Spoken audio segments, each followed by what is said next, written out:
so to speak.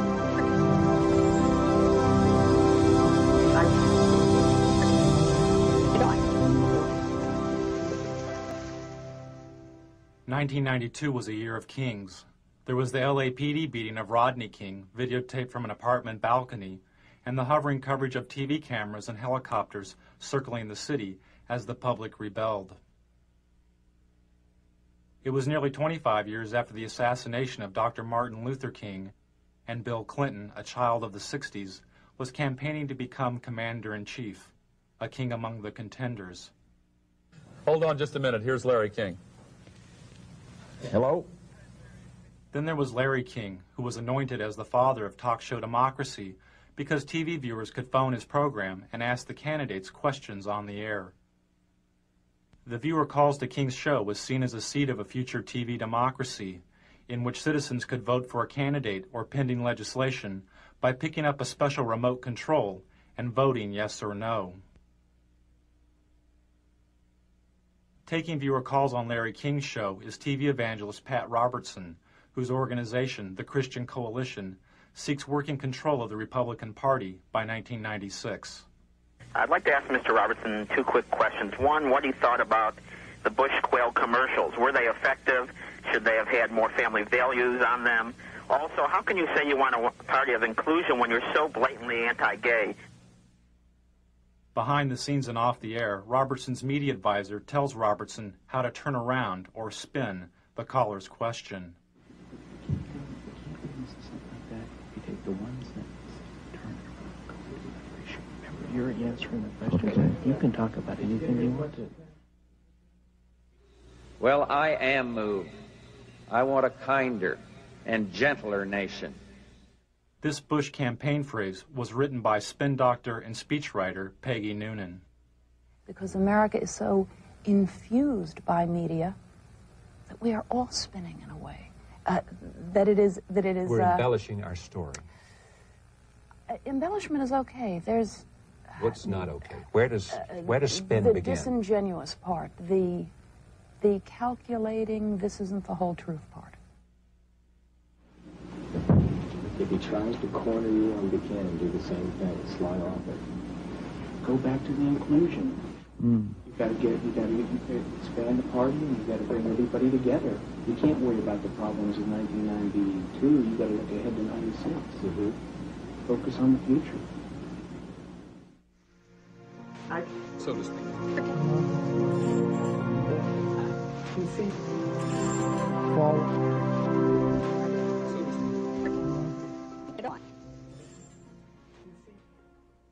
Anyone with a home satellite TV system, like the ones you see in bars or in people's yards, could have picked up Robertson and his spin doctor chatting off air.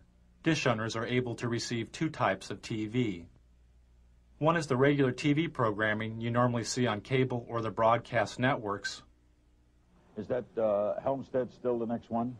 The other type of TV is the satellite feed, in this case the feed of George Bush and Larry King chatting during a commercial break. Kind of weird being seen around the world. Technology. It's amazing. I think Saddam Hussein is watching this during that.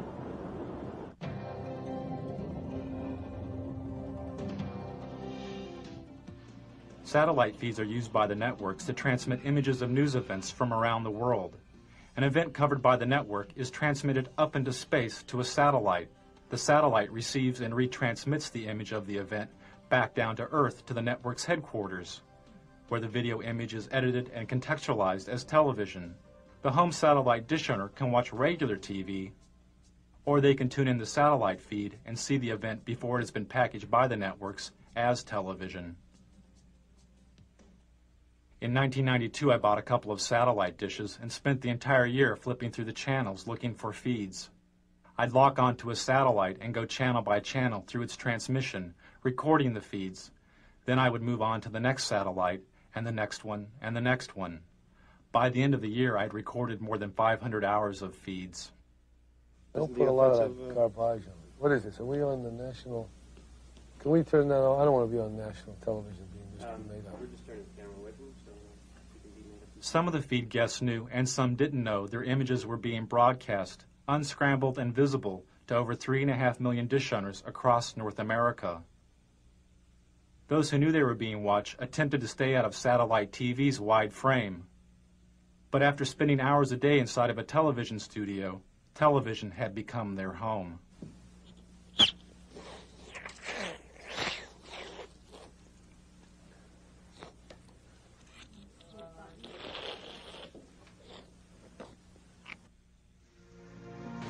So to speak.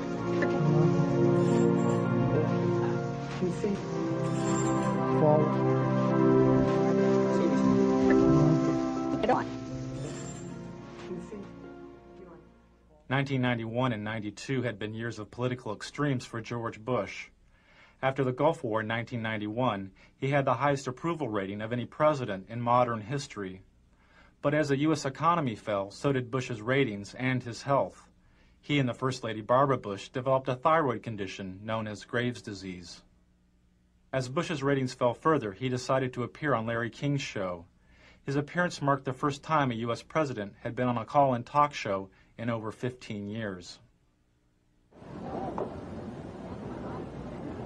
You feeling well, by the way? Yeah? Are you feeling well? You're good. Lucky. Running still and played tennis yesterday. What is that disease you had? Crohn's? No, not Crohn's. Just thyroid. I don't know what it's like. What are they? They drug treat it, right? Take the drug every single morning. Little blue thing, Synthroid or something. And it wasn't hard. It's what the thyroid does to make your heart fibrillate. It's been very good. Now, I took Halcyon for a long time after my heart surgery. Are you often at it? I don't know that it's bad, thyroid. It's the best sleeping pill in the world, but not daily.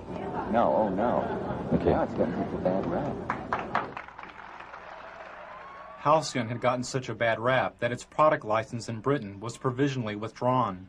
Some users of the drug complained of amnesia, anxiety, delusions, and hostility. When Bush started the election year, he was taking a sedative during a visit to Japan when he fainted and threw up on the Japanese Prime Minister. For Bush, the image of the event could have been devastating. News stories of Jimmy Carter's fainting created a symbol of a failed president. It haunted Carter throughout his campaign and helped Ronald Reagan reach the White House. The first minute of Bush's fainting episode and the reaction of the frightened dinner guest was not released by the networks and is not seen here. Only this footage after the initial fainting was made public. Newsweek magazine published a story about the event with photographs from the censored Bush fainting episode, but the photographs obscured the view of the president's face. All traces of Bush's nauseating performance would be cleaned up by the White House television crew. Even this mantle photo of Bush's face next to a white baby's blanket may have looked too much like his face in Barbara's white napkin in Japan.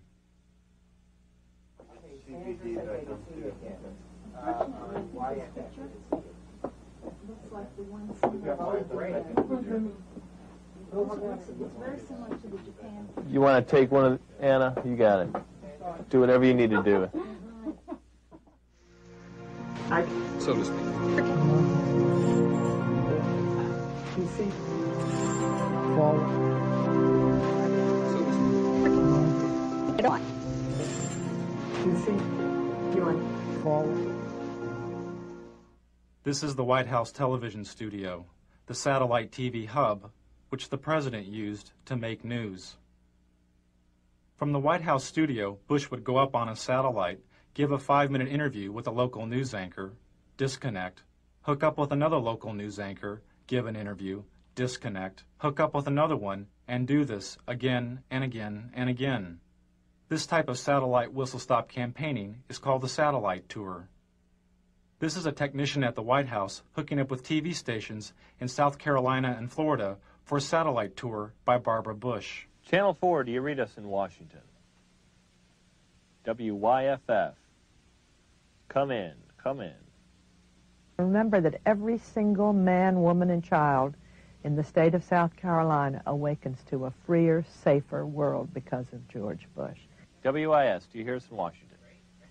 I would remind people that every single morning we all awaken to a safer, freer world because of George Bush. WCBD, do you hear us in Washington? And Nicole, I would remind you and the people of Florence that all of us awaken every single day to a freer, safer world because of George Bush. WCSC, do you read us in Washington? They themselves awaken every single day to a freer, safer world because of George Bush. Campaigning via the satellite tour allowed the candidates to cover long distances. But there was another major benefit. They could bypass the national TV networks. There was no need to feed through the TV network center and on to the local stations. The campaign was now the center and its own television network. This is great. I love these.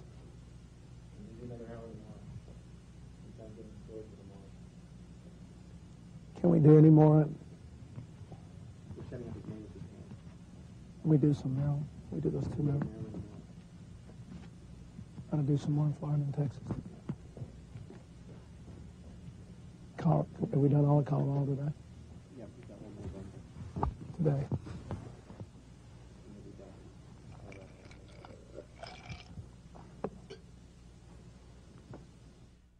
Another way the candidates made news was by creating their own TV news stories called the Video News Release.